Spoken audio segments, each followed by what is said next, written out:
Hello everyone, my name is Low Life Kitten, and I was in high school during the SoundCloud rapper craze.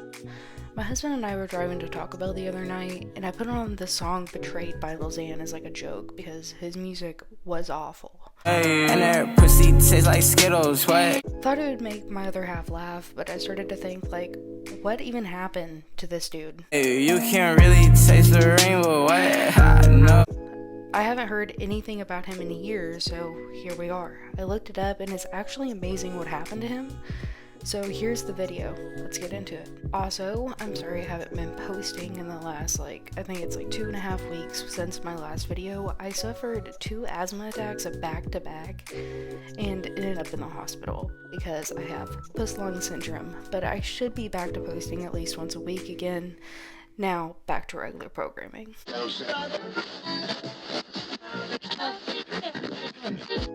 One of those rappers that every Kyle who drank too many Four Locos and thought punching walls and stuff made him look tough.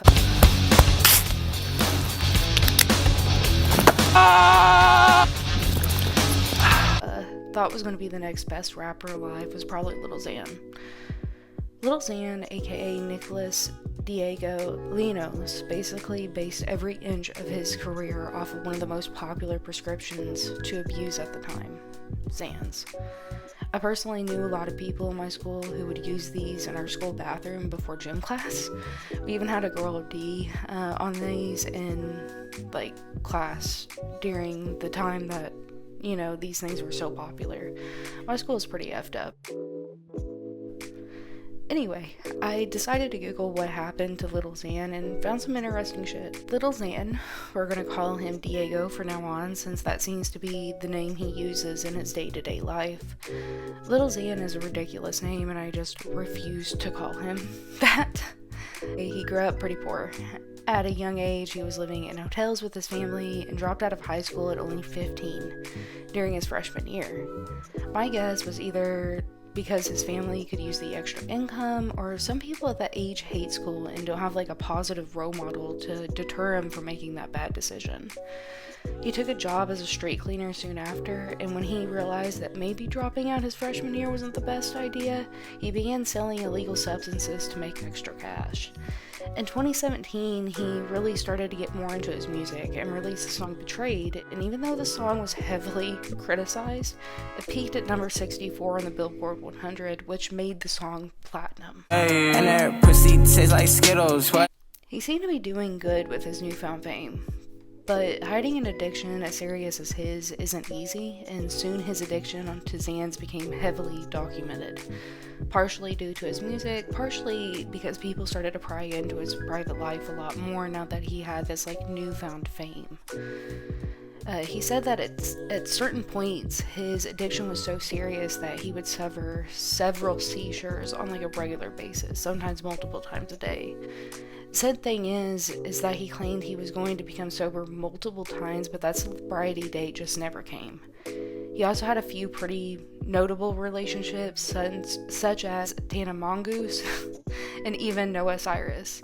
These relationships didn't last more than a year though. His addiction and infidelity became an issue, which led to these relationships ending sooner than they even really started. Needless to say, Diego was pretty down bad. After a while, Diego just kind of disappeared. He did an interview on No Jumper. I hate this podcast. Well, I hate pretty much every podcast. I'm just not a podcast person. But No Jumper definitely isn't my thing at all. But no other guys is busting her shit out. Well, you guessed it. Over the weekend, Oh no. Something like that happened. she filmed her first ever scene with another man. I know you was mad. You was angry. I agreed to it, so I wasn't. But Either way, I sat through it so you don't have to. This seems to be Diego, his most unfiltered about that time in his life, and this is where we finally found him straight up talking about his disappearance. He said at a certain point he was spending so much money on pills and apartments that he was getting evicted from every single place he ever lived in.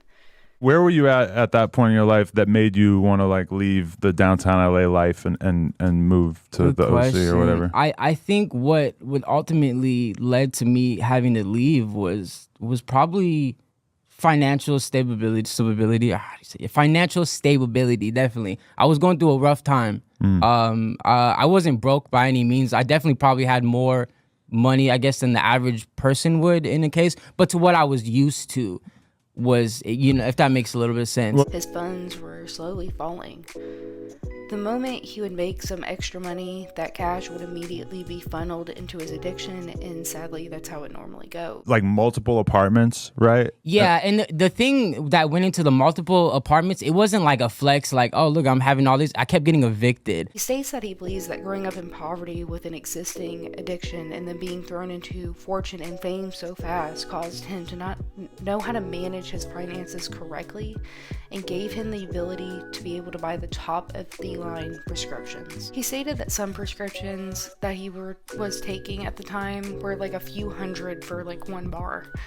Bars on the street are a lot cheaper because they are either made in someone's basement, they're stolen, or they're laced. When you're doing as much as Diego was, spending as much as he was when he came into money, that could easily turn into multiple grands a week.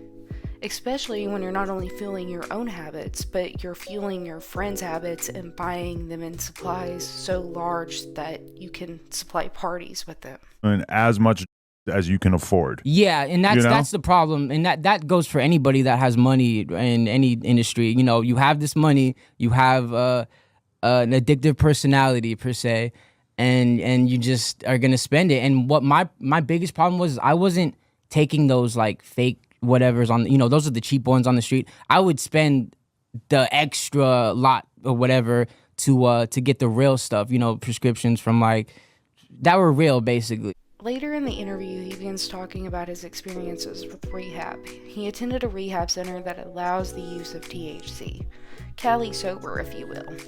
He states that he had to go through 5 days clean after he detoxed from pills and alcohol that he had gotten so addicted to in the past.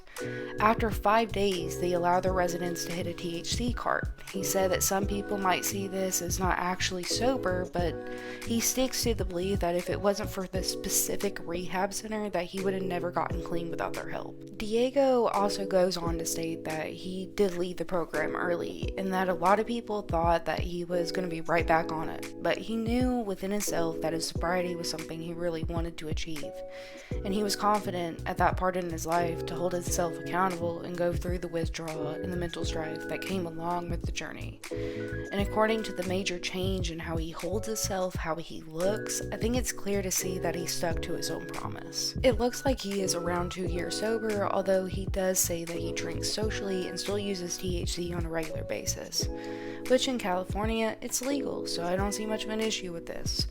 With the alcohol, I can see why some people might have an issue. The important thing is ensuring that it doesn't retake over your life, which, from what I can see, it seems that Diego still pushes a very anti-drug thought process. I'm proud of him. That's awesome. Diego also touches on how being noticed in the public and while he was in rehab was hard. And you just wonder, what is this like when everybody in there knows who you are, and meanwhile you don't know any of them. They're just random people to you, but they probably are all looking at you and kind of watching your every move and shit, right? Yeah, because the one I went to, it was 2 people to a room. It was a nice one. It was a really nice one, but everybody, it was weird because everybody did know who I was, obviously. They were nice. No, I didn't have to deal with any weird people or anything, but it did take away from kind of the getting away from everything. Because it felt like he could never escape the past that he was running from. He said that even when he got sober, being noticed became an issue, with people coming up to him, threatening him, due to them believing that he was corrupting the youth, but had no idea about the changes that he had made in his day-to-day life. I was at the post office. I live in Lake Forest in the OC now. And, if anybody knows Irvine, they know that that's a safe neighborhood. That's a very safe place in OC. I was at the post office trying to get a new passport. And some random, this didn't make it on the internet or nothing. I thought it was because he was videotaping. This random white guy just gets out of his car and tries to fight me, bro. And is like, are you Lil Xan? I'm like, what? I'm not saying anything. And he's like, you're bad for the youth. You're bad for, you could tell he didn't know anything about me because these are weird insults. I was like, what? And then he was like, I'm gonna kill you. And he's my height, so I'm not really tripping that much. And I'm just like, what is your problem, dude? And he gets back in his car and he's like, I'm gonna follow you. You know, that doesn't happen very often, but it happens enough to where I'm like, what the heck is going on? Did he actually follow you?